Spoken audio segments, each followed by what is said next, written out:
I just wanted to share. ரொம்ப happy. எல்லாருமே கேட்டாலும் சந்தோஷப்படுவீங்க. என்னென்னா எங்கள் வீட்டு டாய் பூடில் எங்கள் குக்கிமா வந்து குட்டி போட போகிறோம்.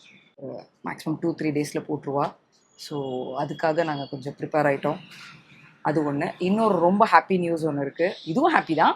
அதை விட சப்ஸ்கிரைபர்ஸ் வச்சு ஒரு ரொம்ப ஹாப்பி நியூஸ் இருக்குது. போன விலாக்லேயே கேட்டிருந்தேன். எல்லோரும் வீடியோ பார்க்குறீங்க, எல்லாம் பண்ணுறீங்க, ஏன் சப்ஸ்கிரைப் பண்ண மாட்டீங்க, சப்ஸ்கிரைப் பண்ணுங்க அப்படின்லாம் கேட்டிருந்தேன்.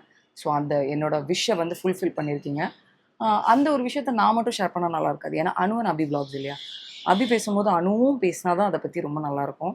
ஸோ எங்கள் அம்மா வந்து குக்கியோட அந்த ப்ரெக்னென்சி அந்த டெலிவரி இருக்குல்ல, அந்த ப்ராசஸ்க்காக கொஞ்சம் ப்ரிப்பேர் பண்ணிகிட்ருக்காங்க. வா வா வா வா குக்கிமா. ஸோ எங்கள் அம்மாவையும் ஜாயின் பண்ணிடலாம். Okay come mummy. ப்ரிப்பரேஷனா? எஸ். குக்கிமா குட்டி போட போகிறால, பாப்பாங்களா துடைக்கிறதுக்கு டவல்ஸு, படுக்க வைக்கிறதுக்கு டப்பு எல்லாம் ரெடி ஆயிடுச்சு. கத்திரிக்கோல் வந்து தொப்புள் கொடி அந்த கட் பண்ணுறதுக்காக கத்திரிக்கோல். ஓகே ஓகே, எல்லாம் ரெடி ஆயிடுச்சா? ஓகே. த்ரெட் கூட எடுத்து வச்சுட்டேன். தொப்புள் கொடி கட்டுறதுக்கு த்ரெட் எல்லாம் எடுத்து வச்சுட்டேன். இன்னொரு 2-3 டேஸில் பப்பி போட்டுருவாங்க. எல்லாம் குட்டி குட்டி குட்டி பப்பீஸாக இருக்கும். எனக்கு ரொம்ப பிடிக்கும். இந்த டெலிவரி பார்க்குறதுலாம் எனக்கு ரொம்ப பிடிக்கும். ஏன்னா வீட்டில் என்னோட சின்ன வயசுலேருந்தே நிறைய நாய்ங்க வளர்த்துருக்கோம். அதனால எனக்கு ரொம்ப பிடிக்கும் இதெல்லாம் பண்ணுறதுக்கு. ப்ரிப்பரேஷன் எல்லாம் ரெடியாக இருக்குது. மேடம் குட்டி போடுற மட்டும்தான் வேலை இப்போ. ஆமாம் ஆமாம்.